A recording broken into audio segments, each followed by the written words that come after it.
घटना है और एक बहुत अच्छा प्रसंग है। सभी को मेरा प्रणाम। आज की ये कहानी नहीं है, बल्कि सत्य घटना पर आधारित है। ये जो प्रसंग है ये हमारे अयोध्या, हमारे रामलला जहाँ पर स्थापित हुए हैं वहाँ का है। अयोध्या में कनक भवन और हनुमानगढ़ी है। आपने देखा होगा, सुना होगा, अभी टीवी न्यूज चैनल में चला कि हनुमानगढ़ी। तो कनक भवन और हनुमानगढ़ी के बीच में एक बड़ी जगह बोलते हैं उसको, बड़ी जगह या दशरथ भवन भी बोलते हैं, एक आश्रम है जो बिल्कुल कनक भवन और हनुमानगढ़ी के बीच में स्थित है। यह आश्रम बहुत पुराना है, बहुत प्राचीन है। यहाँ पर जो सेवा करते हैं, जो यहाँ के महंत हैं, जो पहले हुआ करते थे, राम प्रसाद जी उनका नाम है। तो राम प्रसाद जी उनका नाम है और वहाँ पर ऐसे कई संत वहाँ पर रहते हैं उस आश्रम में, और राम प्रसाद जी उनमें मुख्य कर्ता धर्ता रहते हैं। वहाँ पर जो मंदिर है, जो आश्रम में, वहाँ पर चारों जो भाई हैं, राम, लक्ष्मण, भरत, शत्रुघ्न, उन चारों की मूर्तियां हैं और साथ में उन चारों की पत्नियां और हनुमान जी, वहाँ पर उनकी मूर्तियां और उन्हीं की वहाँ पर रोज सेवा की जाती है उस आश्रम में, उस मठ में। चूंकि सभी उस समय, पुराने समय की बात है, इतने लोग अयोध्या दर्शन को नहीं जाते थे, और वहाँ पर जो आश्रम का रूल था वो ये था कि जो भी चढ़ावा आता था दिन भर का, उसी चढ़ावा से वो आश्रम का खर्चा चलता था, सबका खाना पीना चलता था, भगवान को भोग लगाया जाता था। तो कभी आ जाता, जो भी दान में आता, ये हमारे जो राम प्रसाद जी पुजारी होते हैं, ये अपने 2 साधुओं को भेजते, और वहाँ पर गांव में एक बनिया होता है जहाँ से राशन रोज आता है। पलटू बनिया उनका नाम रहता है, पलटू जी। तो पलटू जी के यहाँ पर रोज जो भी चढ़ावा आता है वो भेज दिया जाता है, और वहाँ से राशन आता, उस राशन से भोजन बनता, भगवान को भोग लगाया जाता, और बाद में सभी साधु संत जो भी वहाँ रहते वो उस भोजन को ग्रहण करते। एक बार भगवान की ऐसी कृपा हुई कि कोई चढ़ावा ही नहीं आया। अब तो सब साधु तो फक्कड़ थे, किसी के पास यूँ तो था ही नहीं कि कुछ जोड़ रखा हो पैसा, तो सब फक्कड़ थे। चिंता हुई क्या करें। ठीक है, उन्होंने बहुत समय इंतजार किया, राम प्रसाद जी जो महंत थे। फिर उन्होंने 2 अपने साधुओं को भेजा कि जाओ पलटू बनिया के यहाँ पर, और उनको कहना कि आज कोई दान दक्षिणा आई नहीं, तो आज हमें राशन उधार दे दे, ताकि हम भगवान को भोग लगा सके। भले ही थोड़ा सा राशन दे दे कि भगवान को भोग लगा दे, इतना ही दे दे। ठीक है, साधु वहाँ पर जाते हैं, पलटू बनिया से बोलते हैं कि आज कोई चढ़ावा आया नहीं और ऐसा है, आज हमें आप उधार दे दीजिए।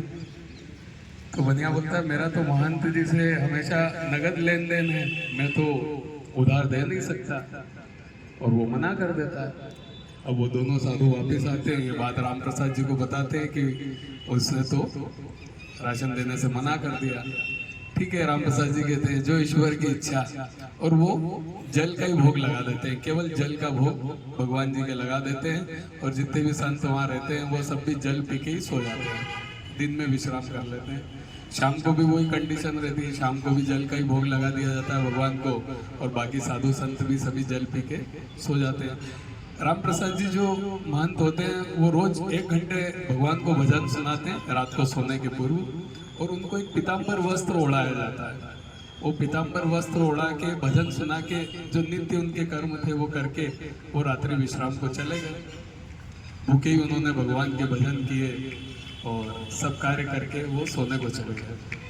रात्रि की बात थी, 4 बच्चे पलटू बनिया के यहाँ पर गए और दरवाजा खटखटाया जोर से। बच्चों ने आवाज लगाई, पलटू सेठ जरा दरवाजा खोलिए।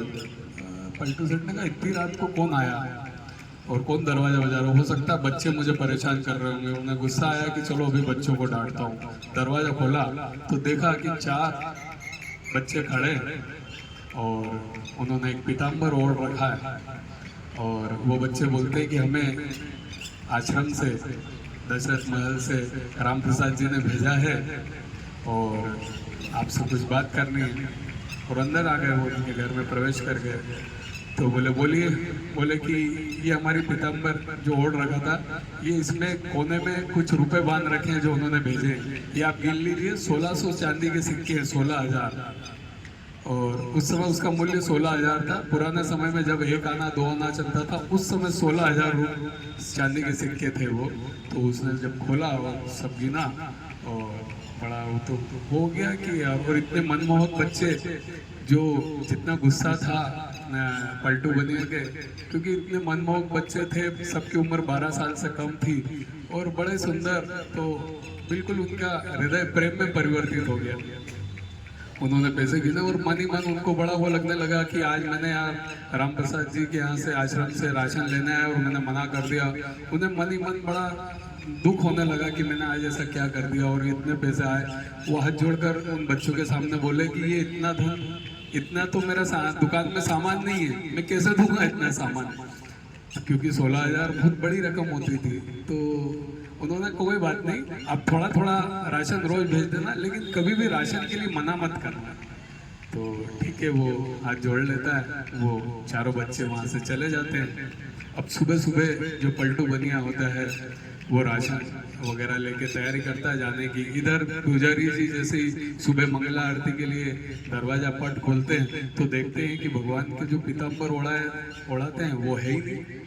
तो पुजारी ये बात महंत जी को बताता है, राम प्रसाद जी को, कि जो पीताम्बर उड़ाते हैं, सब बातें करते हैं कि शायद पीताम्बर वस्त्र हमारा चोरी हो गया रात को। ये सब बातें होती रहती है। इतने में सेठ जी सारा राशन लेके गाड़ी के साथ वहाँ पर पधार जाते हैं और आते से सेठ जी के चरणों में गिर जाते हैं कि मुझे माफ़ कर देना, मैंने कल आपको राशन देने से मना किया, ये किया।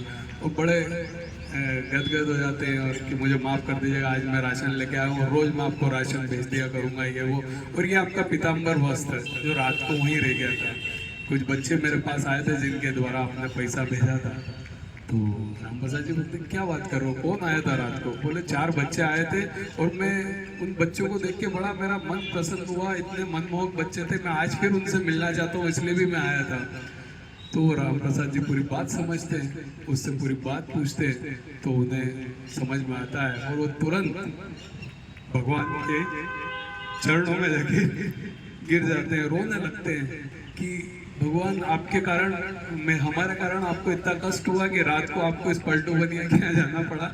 और ये सब तो ठीक है, हम इतने समय से आपकी सेवा कर रहे हैं, आपने हमें दर्शन नहीं दिए और उस पलटू बनिया को दर्शन दे दिए। तो बड़े भावुक हुए। ये बात पलटू बनिया को भी पता लगी तो कि अरे रात को स्वयं त्रिभुवन मेरे घर पधारे और मैं उनके चरण भी नहीं छू पाया। वो भी बड़ा रोने लगा और विलाप करने लगा और बाद में उसको इतना अपने प्रति घृणा हुई, उसने वैराग्य ले लिया और बाद में वो पलटू दास के नाम से बड़े फेमस हुए। पलटू दास के नाम से उनका नाम हुआ। और फिर अगले ही दिन जब ये भगवान की सेवा कर रहे होते हैं हमारे राम प्रसाद जी, तो ये मूर्छित हो जाते हैं भजन गाते गाते। लोगों को लगता है मूर्छित हुए, लेकिन भगवान उनको दर्शन देने आते हैं। स्वयं सीता माता उनके मस्तक पे चंदन का टिकी लगाती है और उसके बाद वो टिकी उन्होंने कभी नहीं मिटाई थी और उसी के बाद वहाँ पर एक टिकी लगाने की परंपरा चली थी। और इस तरह उनको भी भगवान के चारों भाइयों के दर्शन होते हैं, माता जानकी के दर्शन होते हैं, हनुमान जी के दर्शन होते हैं। ये एक सत्य घटना है। तो कहने का मतलब इस कहानी का सार ये है, इस प्रसंग का सार ये है कि भगवान परीक्षा लेते हैं। भगवान नहीं चाहते कि उनके भक्त के जीवन में दुख आए, संकट आए, विपत्ति आए, लेकिन वो इस तरह की परीक्षा लेते हैं। इसलिए लेते हैं कि जो भी नेगेटिव पर्सन है, जिनको इन बातों पर विश्वास नहीं है, उनको उनके अंदर ये विश्वास आए कि ऐसा हमारे साथ भी हो सकता है, हमें भी भगवान दर्शन दे सकते हैं। यही इस कहानी के प्रसंग का सार था। तो एक सत्य घटना थी। आप जब भी अयोध्या मंदिर जाएं तो उस, क्या नाम बताया मैंने आश्रम का, दशरथ महल, ठीक है ना, वहाँ पर आप जरूर जाएं। कनक महल और हनुमानगढ़ी के बीच में है वो, ठीक है ना। धन्यवाद सभी को।